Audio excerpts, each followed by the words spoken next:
In the brightest corners of the 21st century, amidst the glare of screens and the speed of the internet, a generation grew up with their souls tethered to the digital world.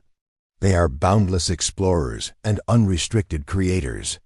Among them is a boy named Leo. He's 10 years old, his eyes always gleaming with enthusiasm, and his heart is home to a wild imagination that finds its perfect stage in the colorful world of Roblox. For him, Roblox isn't just a game, it is a personal universe. Every block is an idea, every mouse click a door to a new adventure. Here, he can be the architect of a future city, a valiant hero, or even a tycoon building a business empire from scratch. Every afternoon after school, his bag was tossed aside, his uniform quickly changed, and the sacred ritual began. His small fingers deftly grabbed the controller or moved the mouse, and the real world seemed to fade away. Inside Roblox, he built secret treehouses suspended in the clouds, designed racing cars that sped along imaginary tracks, and collaborated with friends from across the globe to solve complex puzzles. There was a pure joy in every creation, a deep satisfaction each time his ideas took digital form. His creativity flowed without limits. Every second was an investment in his burgeoning imagination. Yet, beyond the walls of those beautiful creations, a subtle and insidious threat lurked. We call it Brainrot. It's an endless, rapid stream of digital content, designed not to stimulate, but to sedate. 15-second videos, nonsensical memes, and strange, constantly repeated sounds. This content didn't ask for Leo's imagination. It only demanded his precious time and attention, trading it for instant dopamine and shallow laughs. The turning point happened undramatically, with just a small notification next to his screen. Funniest dance of the week. Try not to laugh. The magnificent fantasy castle he was building in Roblox, a project he had dedicated hours to, suddenly felt tedious. His hand, which was so skilled at building, now switched to the short video app. He tapped, and just like that, Leo was pulled down an intoxicating rabbit hole. Weeks turned into months. Leo's Roblox castle was now covered in digital dust, only half finished. Games that required thought and planning, architecture simulators, strategy games lay untouched. Instead, Leo's free time was filled with endless scrolling, hollow laughter, and the consumption of content that left no trace in his mind. The imagination that once overflowed now felt like a drying puddle, his mind crammed with fragments of odd sounds and incoherent moving images. Leo's father began to notice the change.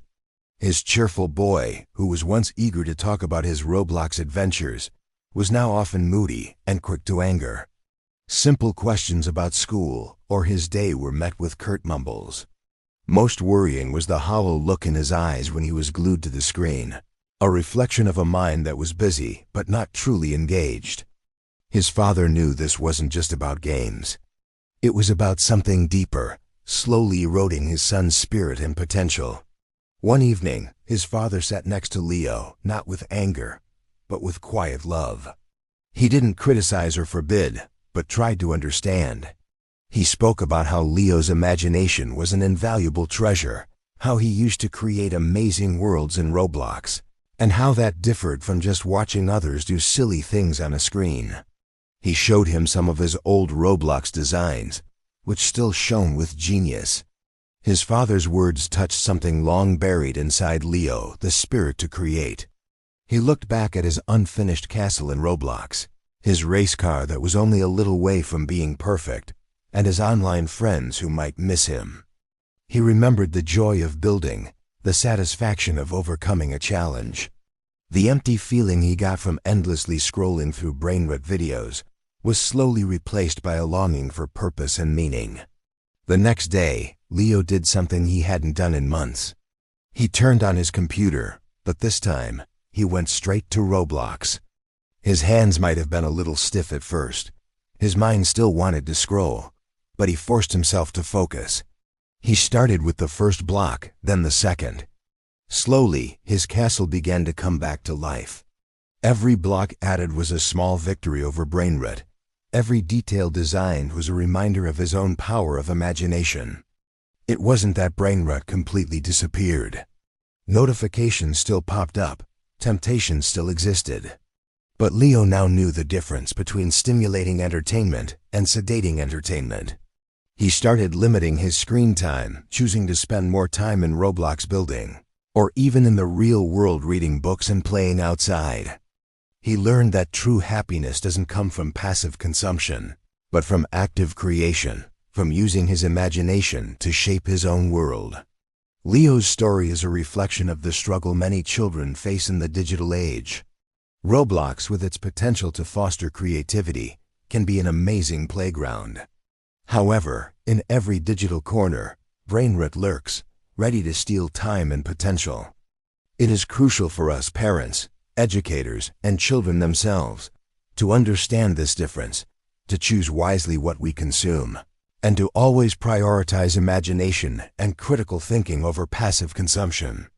Let Leo's story be a reminder that in this boundless digital world, our greatest power is the ability to choose. To choose to create, to choose to learn, to choose to grow. Because in the end, our real world and our imagination are what matter most. Thanks for watching.